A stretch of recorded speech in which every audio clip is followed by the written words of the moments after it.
O Senhor esteja convosco. Ele está no meio de nós. Proclamação do Evangelho de Jesus Cristo segundo Mateus. Glória a vós, Senhor. Naquele tempo, Jesus começou a mostrar a seus discípulos que devia ir a Jerusalém e sofrer muito da parte dos anciãos, dos sumos sacerdotes e dos mestres da lei, e que devia ser morto e ressuscitar no terceiro dia. Então Pedro tomou Jesus à parte e começou a repreendê-lo, dizendo: Deus não permita tal coisa, Senhor, que isso nunca te aconteça. Jesus, porém, voltou-se para Pedro e disse: Vai para longe, Satanás.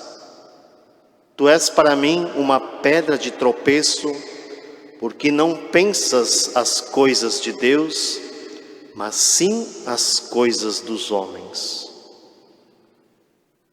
Então Jesus disse aos discípulos: Se alguém quer me seguir, renuncie a si mesmo, tome a sua cruz e me siga.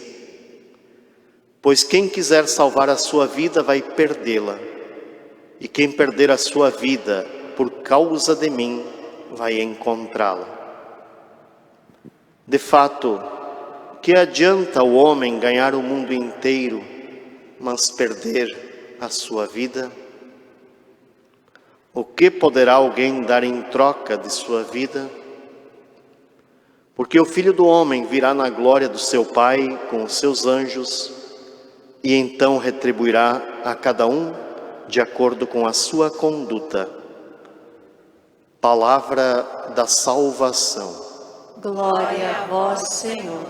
Querido irmão e irmã que reza conosco, especialmente a você que é catequista, que recebeu um chamado especial como discípula de Jesus, para caminhar mais perto dele e assim ser anunciador do seu evangelho, propagador da doutrina e da vida de fé.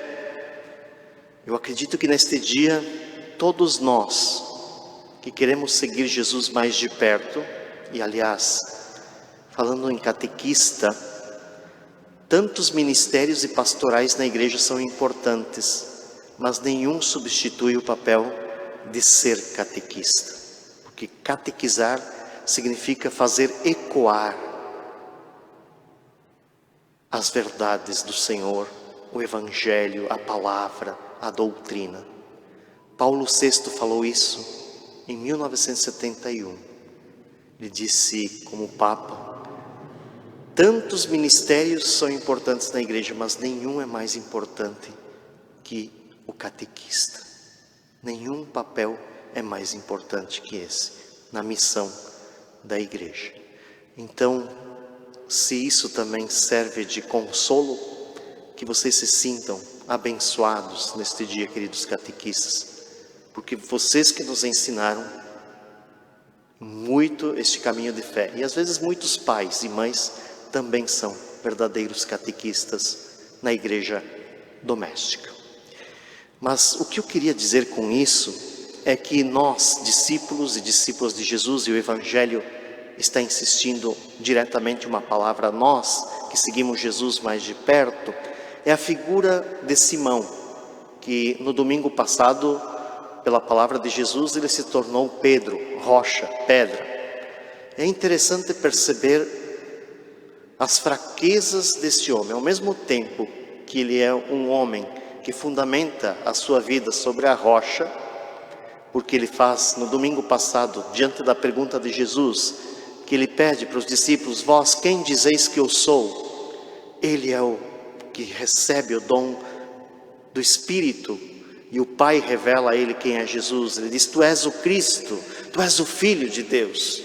Este mesmo Pedro agora, diante do caminho da cruz que deve ser traçado, diante da provação, da dificuldade que Jesus revela, ele enfraquece. E aí ele revela isso aos discípulos. Ele diz: olha, agora o Filho do Homem, eu vou subir a Jerusalém. Lá eu vou ser julgado, condenado pelos sumos sacerdotes, pelos mestres da lei, pelos anciãos. Vou ser assassinado. No terceiro dia eu ressuscito. Vejo que nesse momento Pedro toma a palavra e diz: imagina, Deus não permita tal coisa, que isso nunca te aconteça. E aí olha a palavra forte de Jesus: longe de mim, Satanás. Se domingo passado Jesus instituía este mesmo Simão, homem, como pedra, como rocha, ele disse: agora tu estás falando as coisas que vêm do alto. Hoje, neste domingo, Pedro acaba falando as coisas meramente de baixo, humanas. Então Jesus é muito claro.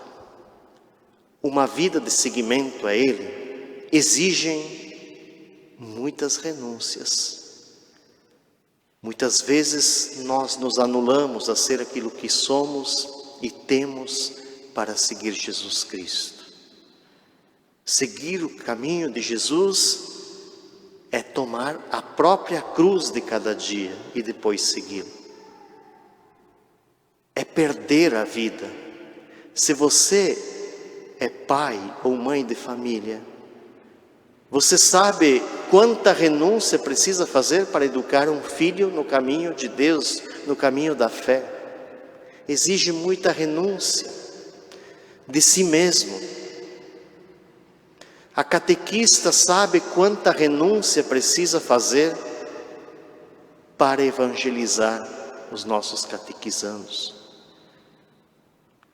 Por isso, muitas vezes, como disse o apóstolo Paulo, pela misericórdia de Deus, eu vos exorto, irmãos, a vos oferecerdes em sacrifício vivo, santo e agradável a Deus. Não vos conformeis com o mundo.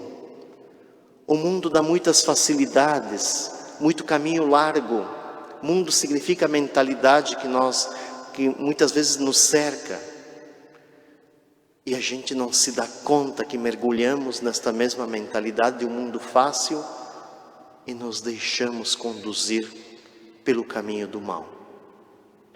Então, a palavra de Deus de hoje nos convida a este caminhar com os olhos fixos em Jesus, no seguimento radical a Ele, com os olhos fixos nele, mas sabendo que cada um tem a sua cruz de cada dia e saber carregar esta cruz que cabe a cada um.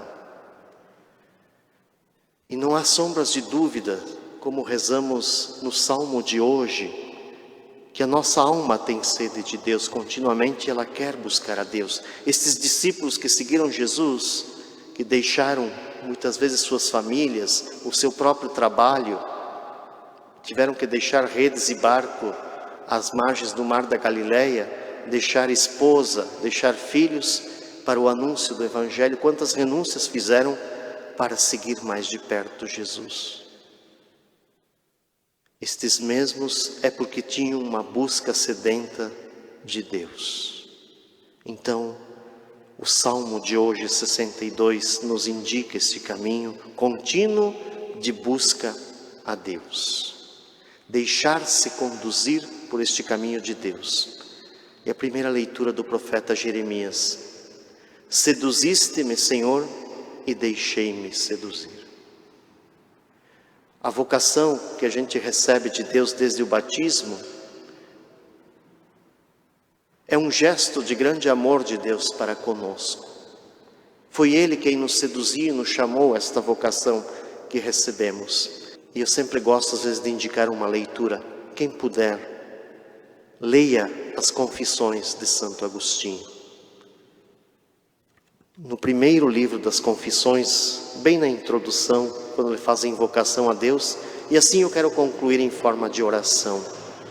Se você puder meditar com essas palavras também no testemunho de Santo Agostinho, feche seus olhos, incline sua cabeça e medite. Grande és tu, Senhor, e sumamente louvável. Grande é a tua força e a tua sabedoria não tem limite. E quer louvar-te o homem, esta parcela de tua criação, o homem carregado com a sua condição mortal, carregado com o testemunho de seu pecado e com o testemunho de quem resistes aos soberbos. E mesmo assim, quer louvar-te o homem, esta parcela de tua criação. Tu o incitas para que sinta prazer em louvar-te. Fizeste-nos para ti, Senhor. Minha alma suspira por ti, Senhor. Seduziste-me, Senhor, e deixei-me seduzir, e inquieto está o meu coração. Inquieto está o nosso coração, enquanto não repousa em ti.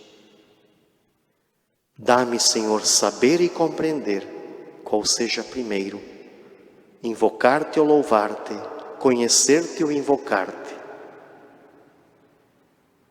Tu incitas o meu coração, para que sinta prazer em estar contigo. Fizeste-nos para ti, Senhor, e inquieto está o nosso coração, enquanto não repousa em ti.